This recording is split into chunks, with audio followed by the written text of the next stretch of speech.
Yo he hablado dos temas que quiero saber si me han estado prestando atención. El primero de ellos se llamaba cansado o vacío. Y el segundo se llamaba menos es más. Y en ambos mensajes se mencionó un común denominador para nosotros poder estar en paz mientras Dios actuaba. Y ese común denominador, si usted lo notó, es la fe. Y para mí, la fe siempre ha estado ligado a la acción. Yo no sé cuántos recuerdan Construyendo un Sueño en el 2008, y yo puse como eslogan de esa actividad grande que hicimos, fe, paz y movimiento.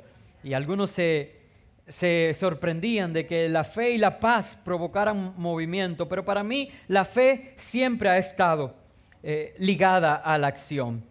Y hoy ya no les voy a hablar de descanso. Además de que el Espíritu Santo me habló, mi esposa me dijo, si nos sigue hablando de descanso, nos vamos a dormir como iglesia. Ya háblanos de acción. Hoy no voy a hablar de descanso, sino voy a hablar de poner en acción nuestra fe. Y para eso necesitamos tener visión espiritual. La Biblia dice en Hebreos 11:6, pero sin fe es imposible agradar a Dios, porque es necesario que el que se acerca a Dios crea que le hay y que es galardonador de los que le buscan. Hermanos, la fe es necesaria para agradar a Dios porque Dios no es un Dios visible. Aunque los cielos y toda la creación muestran que existe Dios, usted puede ver a Dios en todo lo que existe. Nosotros servimos a un Dios invisible. Cuando nosotros no podemos ver algo, se nos dificulta acercarnos. Yo me acerqué el domingo pasado a la hermana Jocelyn, porque por diferentes situaciones familiares que ella había tenido, no la habíamos visto 2 semanas anteriores. Y cuando yo la vi, me la acerqué y le dije, me hace mucha falta. Ella lo recuerda. Pero saben, yo no me le podía acercar hasta que no la vi.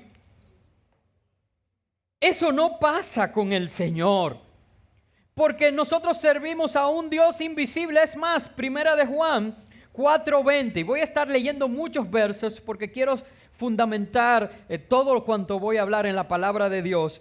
Dice, si alguno dice, yo amo a Dios y aborrece a su hermano, es mentiroso.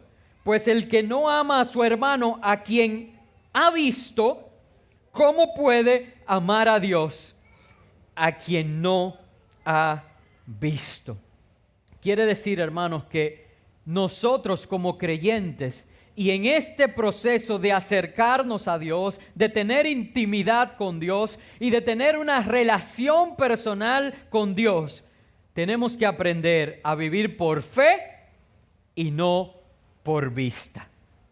O en su defecto, y ahí es donde yo quiero llegar en este mensaje, debemos aprender a mirar y a ver con una visión espiritual de las cosas.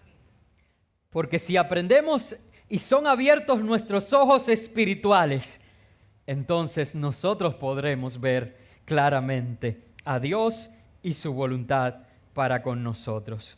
De hecho, tengo que decirles que los mayores milagros en la vida de un creyente, es decir, en tu vida y en mi vida, suceden cuando enfocamos nuestra mirada en ese Dios invisible. Y escúchame, pastor, usted en esta introducción se ha ocupado en llevarnos al entendimiento de que servimos a un Dios a quien no vemos.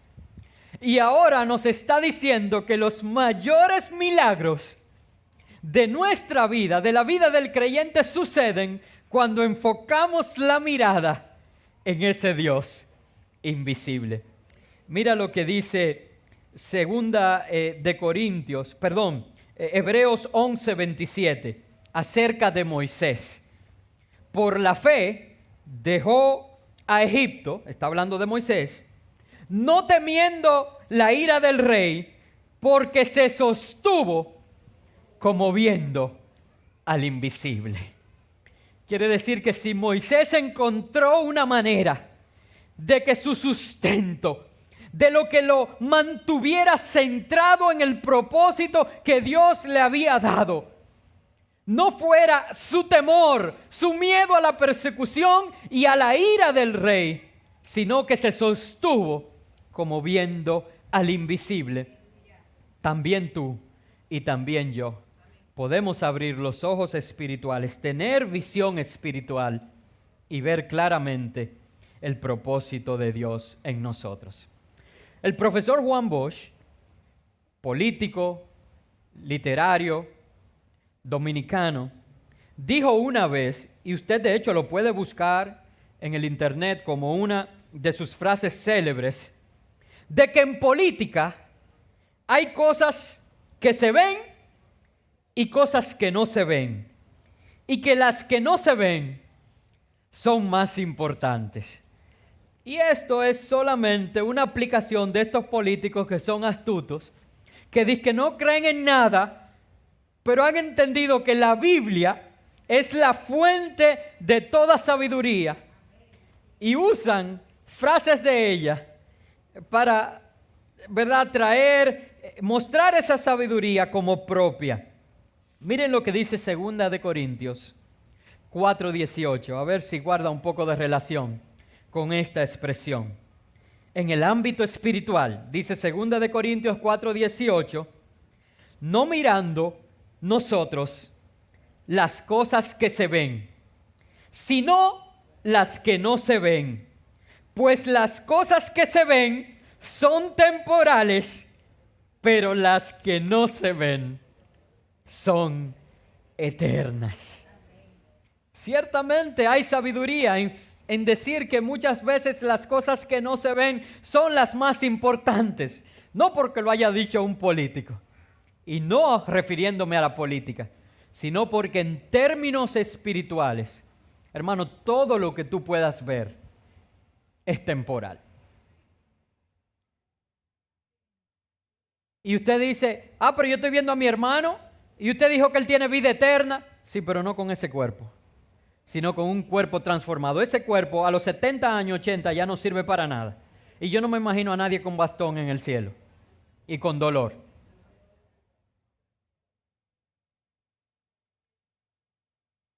Las cosas que se ven, mira a su alrededor, las cosas que se ven, todas son temporales. Pero las que no se ven son eternas. Hermanos, ¿qué cosas tú quieres atesorar? ¿Las que se ven o las que no se ven? Yo quiero una encuesta rápidamente así. Las que no se ven, no hay como mucho debate en eso. ¿Y cómo vamos a alcanzar esas cosas que no se ven? Pidiéndole a Dios visión espiritual, pidiéndole a Dios que abra nuestros ojos espirituales. El mundo físico es un reflejo del mundo espiritual. Por eso, muchas de las cosas que podemos ver en este mundo tienen cierta relación o aplicación en el mundo espiritual. De hecho, eso es lo que Jesús hacía con las parábolas. Tomaba verdades simples, terrenales, y las utilizaba para traer grandes y profundas enseñanzas espirituales. ¿Me siguen? Eso es una parábola. Pues yo quiero hacer más o menos lo mismo hoy. Porque en el mundo físico, cuando hablamos de que no podemos ver algo, de que no podemos ver bien, cuando hablamos de que tenemos alguna dificultad en el sentido de la vista,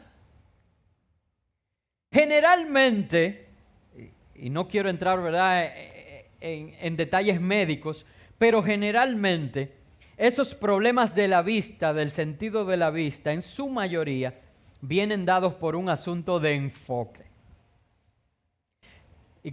Aunque hay problemas más difíciles, ¿verdad? Y más complicados que esos, pero, por ejemplo, los dos problemas más comunes son la miopía y el astigmatismo.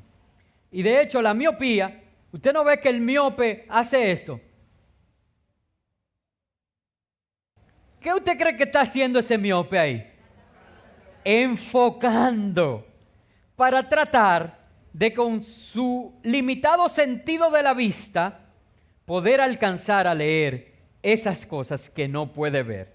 De hecho, ustedes saben que yo en mi juventud, cuando tenía 28 años, ok, está bien, me operé, me sometí a una operación láser llamada LASIK, que corrige mi córnea a fin de que se enfoque mucho mejor y que yo pudiera ver claramente. Por eso, desde los 28 años hasta ahora, donde ya la edad no perdona y pronto tendré que, yo no he tenido que usar espejuelos, gracias a Dios. De hecho, mi hija ahora, como la tecnología ha avanzado mucho más, no tuvo que esperar una edad tan avanzada como yo, y ya ustedes tienen un par de semanas o qué sé yo, más de un mes viéndola sin espejuelos, porque también ella se sometió a esa operación LASIK. Bueno, pues asimismo, en términos espirituales, nos falla la vista, o aquí sí quiero usar el término, la visión. Nuestra miopía espiritual se trata de que no hemos sabido en qué enfocarnos. Y mi intención en esta mañana es que tú te enfoques en las cosas correctas, a fin de que recuperes la visión espiritual. Y en cierto modo, entonces, esta mañana yo estaré haciéndole un LASIK espiritual a cada uno de ustedes. Así que al final los diáconos van a estar recogiendo los dólares que cuesta eso. Ustedes me lo dejan ahí, no se preocupen, que yo le buscaré un uso adecuado.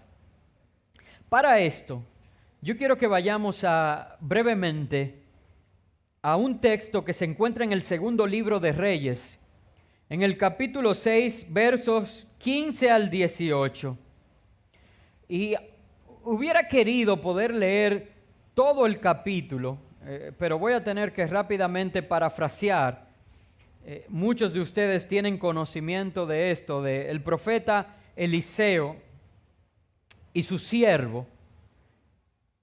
Se encuentran en una situación donde el ejército sirio, sin avisar, se acerca y los rodea.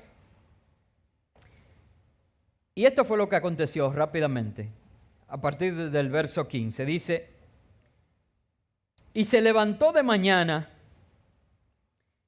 y salió el que servía al varón de Dios.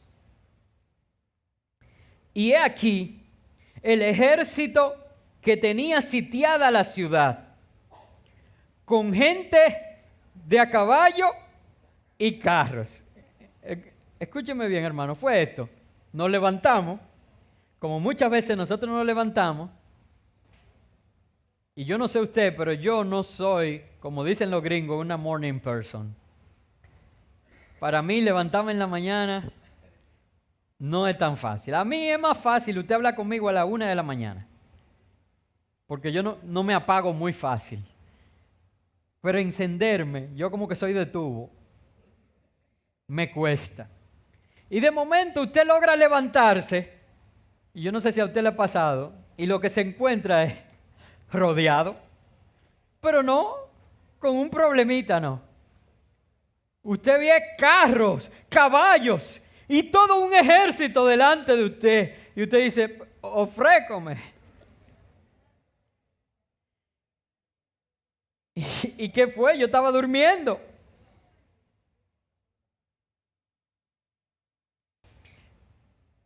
El otro día, levantándome, despertándome todavía en la cama, me llega una notificación al celular Y en esa notificación dice que usaron la tarjeta de débito de mi esposa para sacar, no sé si fueron 5,000 pesos de su cuenta. Y mi esposa, de alguna manera, al oír 5,000 pesos y de su cuenta, se despertó también. Y dice, porque caramba, ¿y por qué de la mía? Y yo, pero, ¿y qué diferencia hay que sea de la tuya o de la mía? No, porque yo tengo unas metas. Y ustedes saben, no sé si han tenido ese proceso, uno va a hacer una reclamación, pero ahora hay que esperar, qué sé yo, cuántos días, mientras tanto ese dinero está por allí. Bueno, pasó eso con el siervo del varón de Dios. Sigamos leyendo. Y dice, entonces su criado le dijo, Señor mío, ¿qué haremos? Él le dijo, no tengas miedo, porque más son los que están con nosotros que los que están con ellos.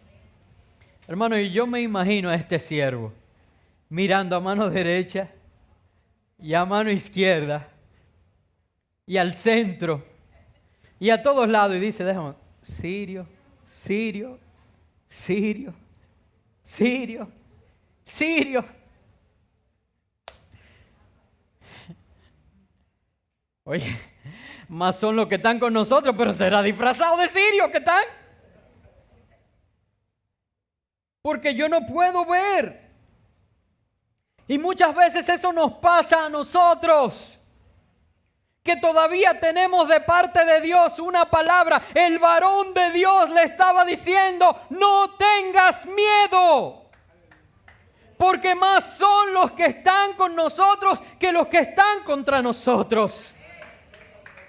Esa paz, esa tranquilidad basada en la fe, no la podía tener, hermano, no la podía tener el siervo de Eliseo en ese instante, porque no podía ver al invisible. Una de las cosas, los últimos años, últimos 3 años quizás, en el aspecto familiar, bueno, yo diría que en todos los aspectos, han sido muy difíciles para mí, pero si una cosa yo agradezco a Dios es que en medio de todo Él me ha enseñado a ver las cosas que no se ven. Y en otras ocasiones yo me sostenía por ver lo que veía. Y eso me creaba una ansiedad y un estrés. Pero hermanos, he aprendido a ver las cosas que no se ven. Y de eso le estoy agradecido al Señor.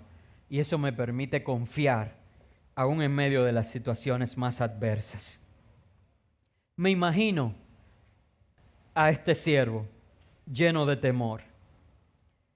Y Eliseo lo sabía, de que no había manera de echar fuera el temor sin que pudiera ver, sin que pudiera sostenerse, como viendo al invisible.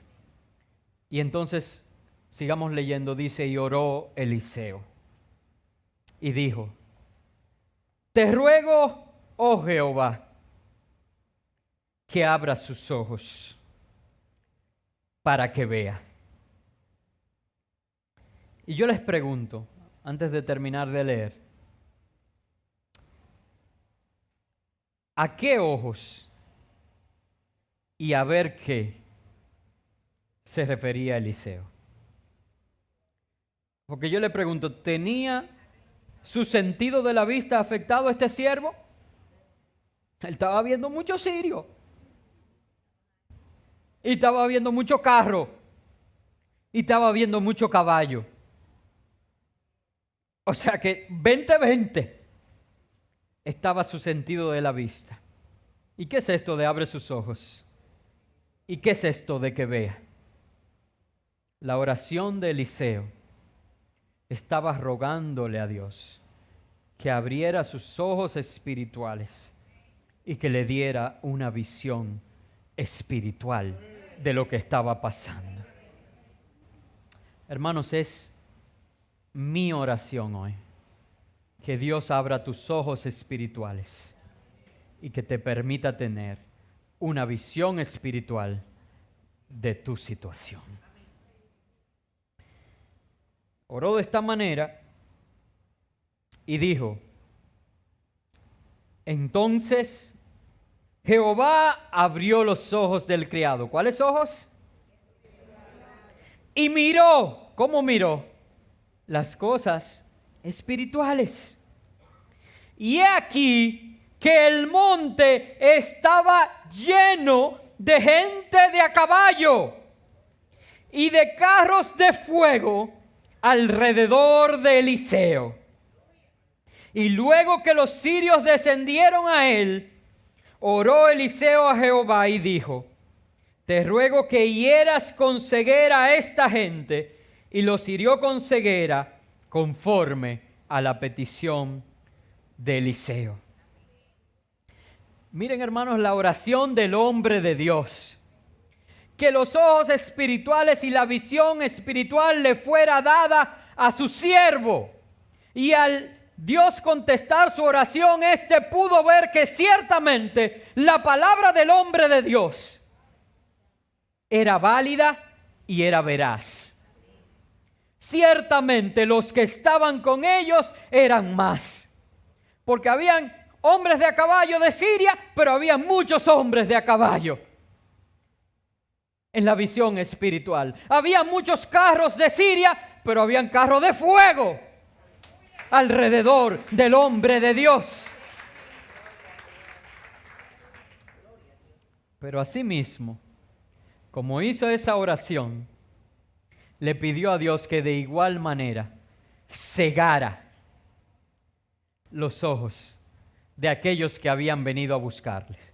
Y no tengo tiempo de seguir leyendo, pero esta ceguera tampoco es física. Era más bien una confusión de que no pudieran reconocer. Ellos andaban buscando a Eliseo. Y ellos, ciegos del sentido de la vista, no quedaron. Porque si usted estudia ese texto, verá cómo él le dice: miren, vengan, que yo lo voy a llevar al hombre que ustedes buscan. Síganme. Y ellos le cayeron atrás. O sea que ciegos ellos no estaban, pero no pudieron reconocer que quien los estaba guiando era el hombre al que ellos buscaban. Y él no habló mentira, porque él, cuando sus ojos fueron abiertos, él estaba ahí. O sea que él lo llevó a donde el hombre que ellos andaban buscando. Y él vino, plan, vamos a llevarlo. Y aquí te lo traje, rey de Samaria, ¿verdad? Rey de Samaria. Aquí te los traje. Y cuando sus ojos fueron abiertos, que incluso ahí la misericordia de Dios, porque el rey le dijo: ¿qué hago? ¿Los mato? No, hombre, dale pan y que beban también. Dios extendió su misericordia y ellos se fueron y dejaron en paz al hombre de Dios. Como ven, hermanos, yo no voy a analizar profundamente ese texto. Solamente quería guiarte hacia lo que hoy me interesa, que es la razón por la que Eliseo podía ver cosas que su siervo no. Y yo dije, antes de leer el texto, que se trataba de un asunto de enfoque. Y yo quiero comparar muy superficialmente, por eso dije que quizás tenga que predicar en 2 mensajes, pero muy superficialmente el enfoque de estos 2 hombres. Y para eso quiero usar los textos que están en la Biblia. Lo que mejor me ayuda a estudiar la Biblia es la misma Biblia. Y voy a tomar un pequeño texto que me habla del enfoque de Giezi. Y déjenme decirle algo, porque consulté y quiero abrirme a la iglesia. Porque en ninguna versión, en este capítulo 6, menciona a Giezi por su nombre. En casi ninguna, excepto una que voy a mencionar ahora. Todas dicen el siervo de Eliseo. Ninguna dice que se trata de Giezi, excepto la Nueva Versión Internacional, que lo menciona por su nombre. En el capítulo anterior, en el capítulo 5, vemos cómo sí menciona a Giezi por su nombre en todas las versiones, y por algo que voy a leer van a ver cómo quedó leproso. Y por eso muchos tienen duda de saber si el del capítulo 6 es Giezi, pero como vemos en el capítulo 8 más adelante, y estoy haciendo esto solamente para edificar la iglesia porque no le añade nada al mensaje, pero fue algo que yo viví y que quiero compartirlo con ustedes. En el capítulo 8 se presenta Giezi hablando de las cosas que había hecho Eliseo delante del rey. Y un hombre con lepra no se iba a presentar delante del rey. Entonces, muchos piensan que no está el orden cronológico en términos de capítulos y de las cosas que ahí se narran. ¿Se entiende?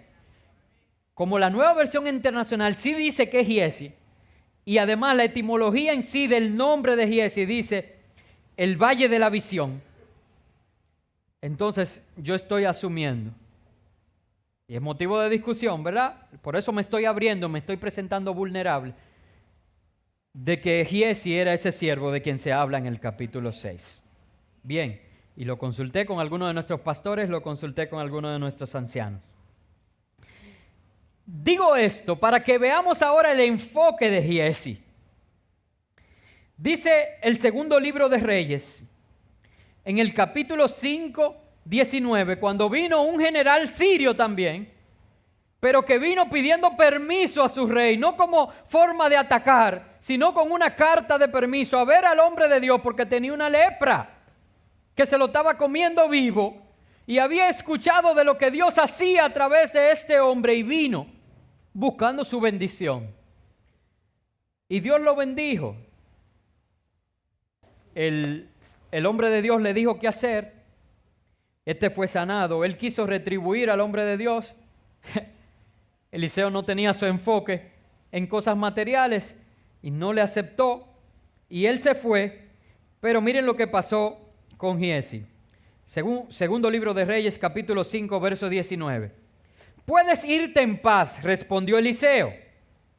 Naamán se fue y ya había recorrido cierta distancia cuando Giezi, el criado de Eliseo, hombre de Dios, pensó: mi amo ha sido demasiado bondadoso con este sirio Naamán, pues no le aceptó nada de lo que había traído. Pero yo voy a correr tras él a ver si me da algo, tan cierto como que el Señor vive. Y todos nosotros, no tengo tiempo una vez más de continuar la lectura, pero muchos de nosotros conocemos, y para los que no voy rápidamente a parafrasear, que hoy Giezi es un símbolo de codicia, porque por esto, no importa qué tanto le haya dado Naamán, cuando vino y se presentó delante del profeta y el profeta le dijo: ¿y dónde tú has estado? No, yo no estoy en ningún sitio. ¿Cuántas veces se miente para quedar bien, hermano? Y eso es lo que trae maldición. Y por eso poquito que le haya dado Naamán, dice que la lepra de Naamán, el hombre de Dios así lo declaró, sería sobre él y se le pegaría a él. Y dice que y a su descendencia.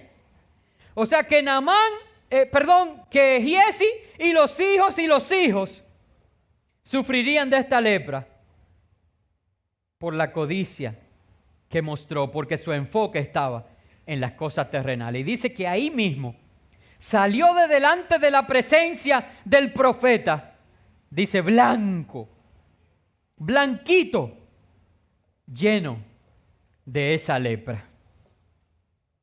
¿Cuál era el enfoque de Giezi?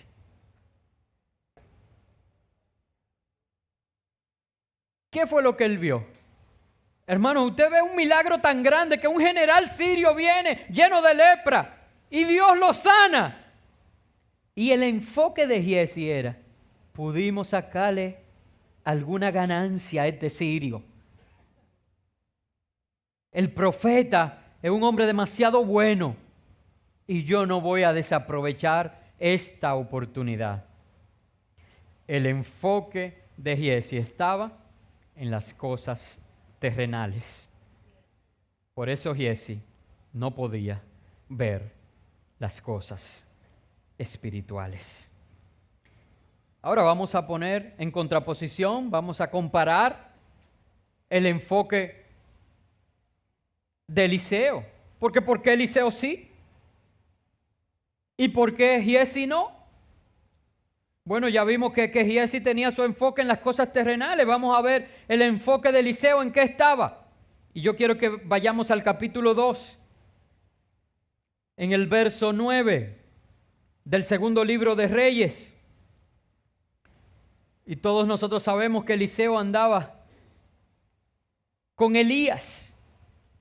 Y Elías era un hombre de Dios, lleno del Espíritu de Dios, un hombre que mandó a que se pararan y se cerraran los cielos y hubo una tremenda sequía por años.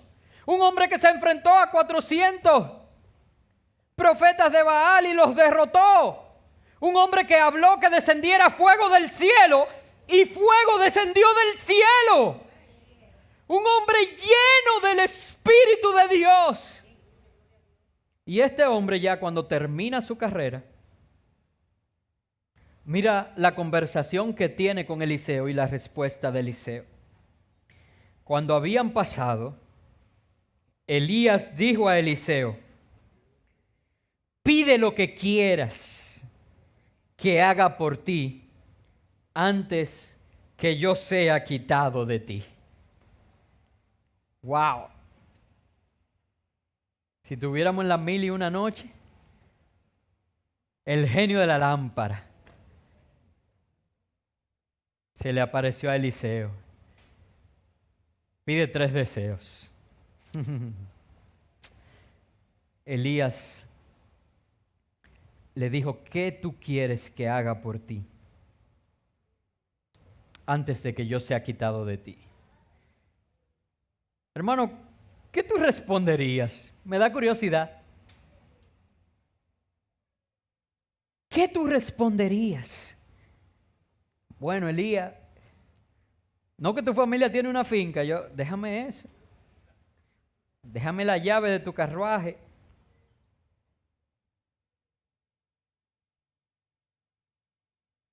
Vamos a ver la respuesta de Eliseo. Y dijo Eliseo: te ruego que una doble porción de tu espíritu sea sobre mí.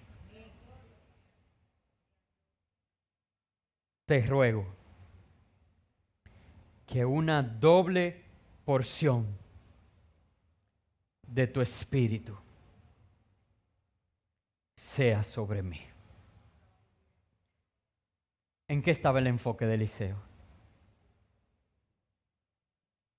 Díganme. El enfoque de Eliseo estaba en las cosas espirituales. Leímos ahorita que las cosas que se ven son temporales. Por la codicia y enfocado en las cosas terrenales, Giezi perdió para sí su salud y para sus generaciones. Pero Eliseo se enfocó en las cosas que no se ven, y eso de espíritu. Que me dé 2 veces, doble porción de tu espíritu. ¿Y cómo se cuantifica eso? Pero como él estaba enfocado en las cosas que no se ven y estas son eternas, le fue dado un don, y yo puedo decir mayor porque era una doble porción, donde él, su visión espiritual fue agudizada y él podía ver claramente todos los carros y los caballos que habían alrededor de él. ¿Qué está guiando tu vida? ¿En qué cosas te estás enfocando? Y ahora mismo decido que la otra parte la voy a predicar otro día, voy a terminar aquí. Los músicos pueden ir subiendo. Pero quiero preguntarte. Y obviamente, quiero adelantarle que la próxima vez que predique voy a hablar de cómo mirar las cosas de manera espiritual. Hoy solamente te voy a dejar con esta expectativa. Pero quiero que medites en esto. ¿Qué está guiando tu vida? ¿Qué te está motivando? ¿En qué cosas te estás enfocando? ¿En qué tienes puesta la mira? Colosenses 3 del 1 al 4. Quiero que te pongas de pie para escucharlo. Dice lo siguiente. Una vez más, quiero que te preguntes, ¿qué está guiando tu vida? ¿En qué cosas te estás enfocando? ¿En qué tienes puesta la mira? Colosenses 3 del 1 al 4 dice: si pues habéis resucitado con Cristo, buscad las cosas de arriba, donde está Cristo, sentado a la diestra de Dios. Poned la mira en las cosas de arriba, no en las de la tierra, porque habéis muerto y vuestra vida está escondida con Cristo en Dios. Cuando Cristo, vuestra vida, se manifieste, entonces vosotros también seréis manifestados con Él en gloria.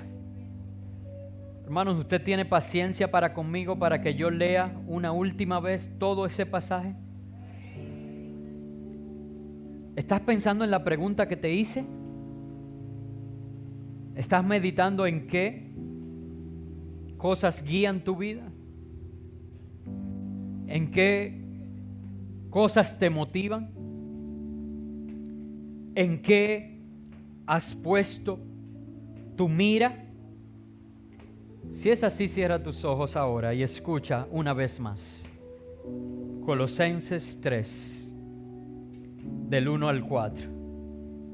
Si pues habéis resucitado con Cristo, buscad las cosas de arriba, donde está Cristo, sentado a la diestra de Dios.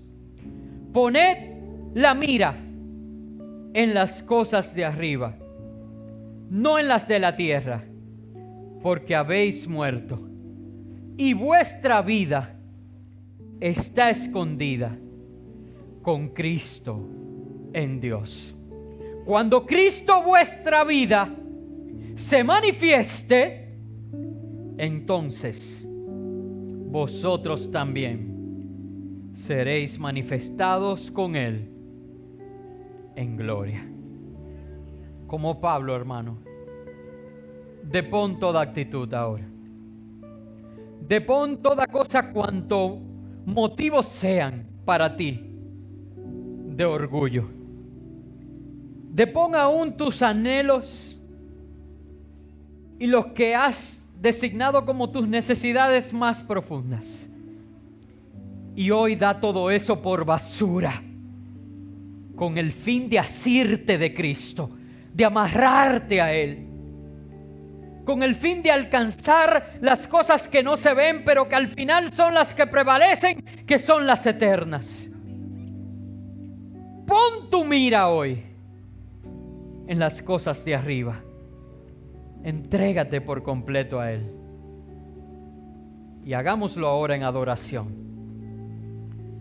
Y solamente confiemos que habrá un día que cuando Cristo, nuestra vida, se manifestará en gloria.